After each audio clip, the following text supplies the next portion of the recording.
Okay, I'm gonna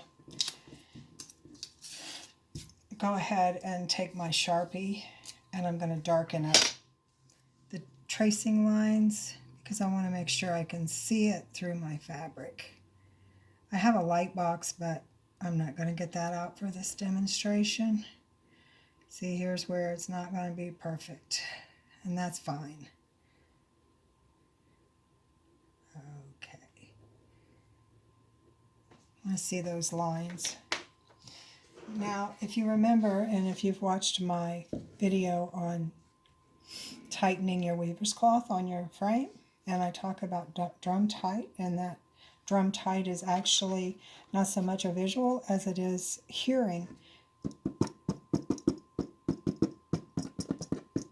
See, I could pretty well play a little drum beat on that, so I've got that nice and tight, and it also makes a difference when you're transferring your pattern. So I'm going to turn my frame upside down, and I know I'm wasting fabric this time. I could do several of these, but I just wanted to run through this with you. I'm going to tape that on there, and then I'm going to turn it over, and you see, I can see that. So now I'm going to trace right onto the fabric, and like I said, it may have started off using a template and being perfect, but that is probably not the result we're going to get, and that's fine. Okay, so now we have that drawn onto our weaver's cloth. I can take this away, and again, you can use that as the template for your backing.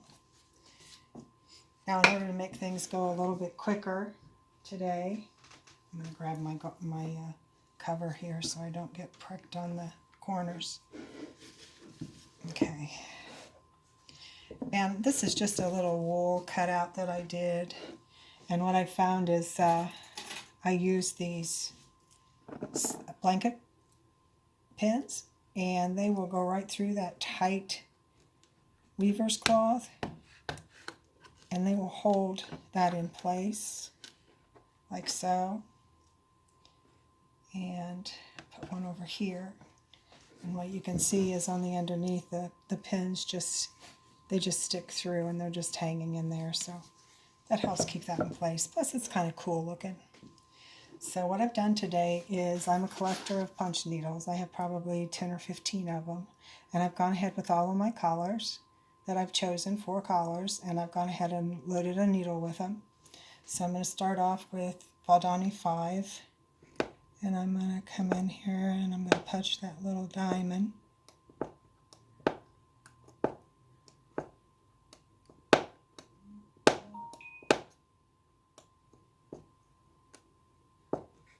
Okay, let me find my scissors. Okay, I'm going to put my finger here and I'm going to pull the thread up so I don't pull those stitches out. Okay, get rid of that. Now, since I've only got 4 collars, I can move that one out of the way. And I think the next one I'm going to go with is this P4. And I'm going to start in the center, going around the diamond.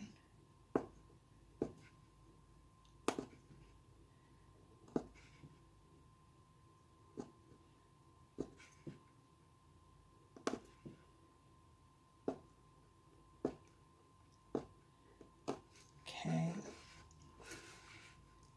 I'm going to go ahead and cut that piece off right there so it's not in the way. And I'm going to go around this diamond a couple of times because that will help accentuate the diamond itself.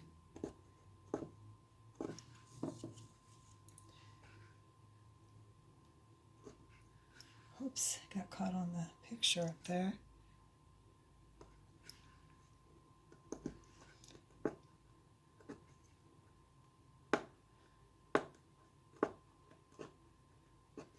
Okay, so I've gone around that a couple of times.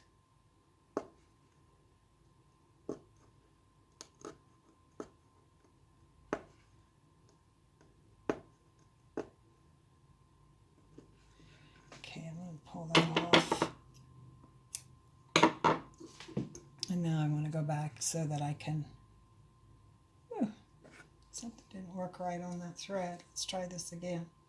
Let me take a look at that. Yeah, it looks okay. Somehow that thread come out of one of the holes there. So I'm going to rethread this.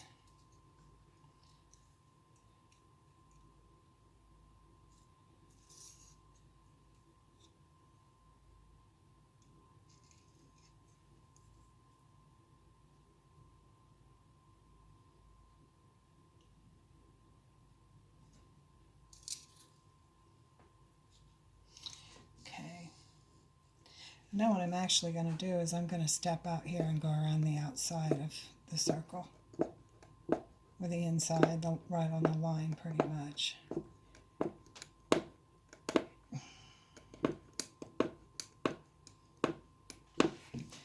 Now I'm not going to go all the way around, I'm going to head back up the other way.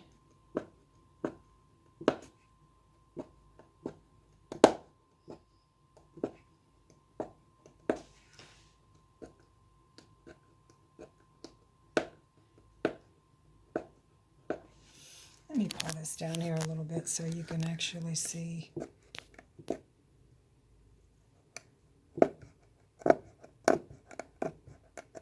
Oops, see what happens? My thread got caught underneath there, so now I'm going to have to pull that back out. Make sure it's okay. Those things just happen if you're not paying attention.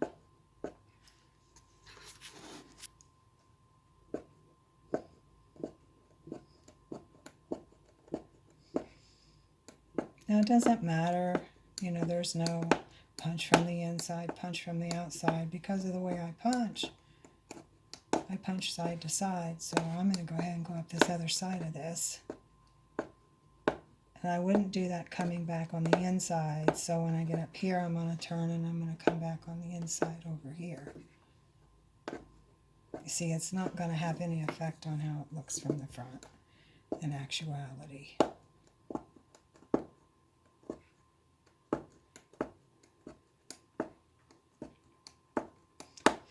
I'm just trying my best not to turn my work. You spend so much time turning that I'm going to go up over that.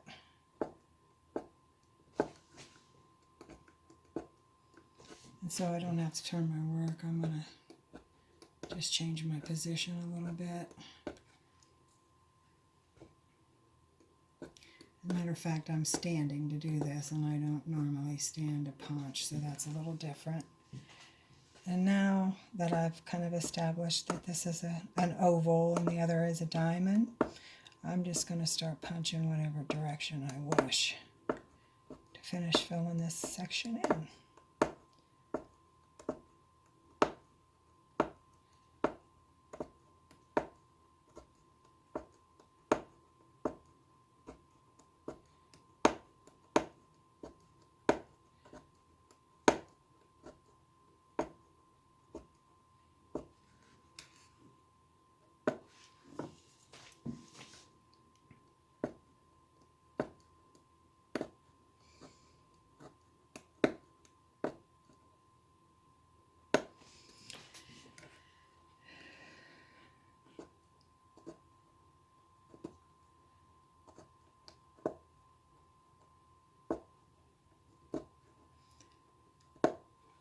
Okay, let's take a minute. It sounded kind of flat there. Let's take a minute. Turn these all off. And let's flip it over and see what it looks like.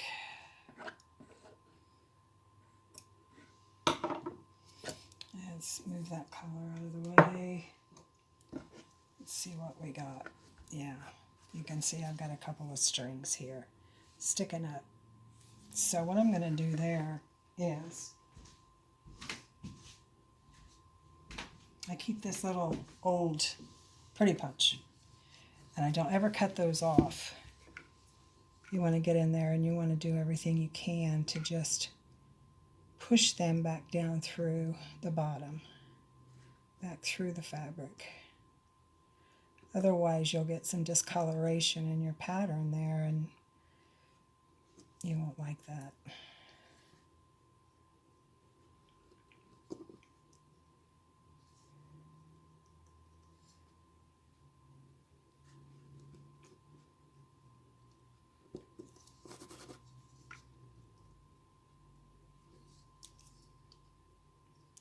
This is a pretty small area to work with.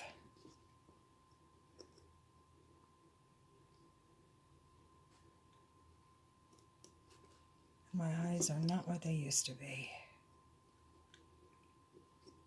Okay, so I think we got that. And we could come back in here and kind of try to reshape that diamond. If it doesn't end up looking like a diamond, that's okay. Don't worry about it. I'll be back.